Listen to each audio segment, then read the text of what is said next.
পশ্চিম বর্ধমান আসানসোল কুলটিতে পালন করা হচ্ছে বট সাবিত্রী পুজো। বট সাবিত্রী পুজো মূলত জ্যৈষ্ঠ মাসের অমাবস্যা তিথিতে পালন করা হয়, যাকে ব্রত অমাবস্যাও বলা হয়।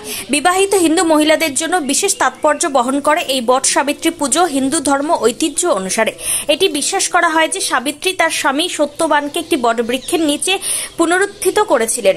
এই মহিলারা আজকের দিনে বটবৃক্ষের পুজো করে থাকেন, তাদের স্বামীর দীর্ঘায়ু, মঙ্গল এবং সুখী বিবাহিত জীবনের জন্য প্রার্থনা করেন। এই প্রথা মেনে দেশের বিভিন্ন রাজ্যের সাথে সাথে রাজ্যের পশ্চিম বর্ধমান জেলাতে আজকের দিনটি অর্থাৎ বট সাবিত্রী ব্রত পালন করা হচ্ছে। সেই দৃশ্য দেখা মিলল আজ সকাল 8টায় আসানসোল কুলটিতে। বিবাহিত মহিলারা নিজের স্বামীর দীর্ঘায়ু, মঙ্গল এবং সুখী বিবাহিত জীবনের মনস্কামনায় এই পুজো করেন।